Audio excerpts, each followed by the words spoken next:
209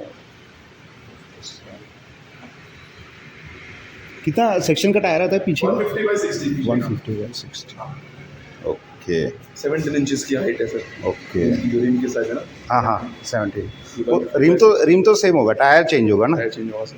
okay और 12 litre का tank आपका 12 लीटर होगा? का फ्यूल टैंक रहेगा सर। ओके आरएस में जो है इसमें थोड़ा स्लाइटली बड़ा आता है, इसके अंदर 13 लीटर का फ्यूल टैंक आता है। उसमें तो पोजीशन एग्रेसिव आ जाता होगा ना, ऑब्वियसली सर उसमें। क्योंकि वो राइड टेक्नोलॉजी जो उसका फेरी का है, उसका स्टीयरिंग भी ऐसे दिया है। जी जी सर।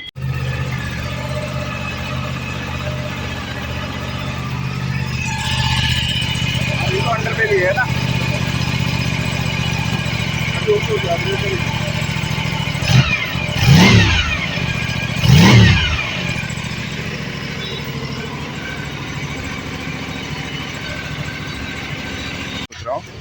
लेकिन जर्की लगा मुझे थोड़ा, ऐसे डरा देती है बाइक। वो तो यूज टू हो गए, धीरे धीरे आप ऐसा आइडिया लग जाएगा सर, कितना रेस देना है कितना करना है। ओके चेक कर देता हूँ मैं।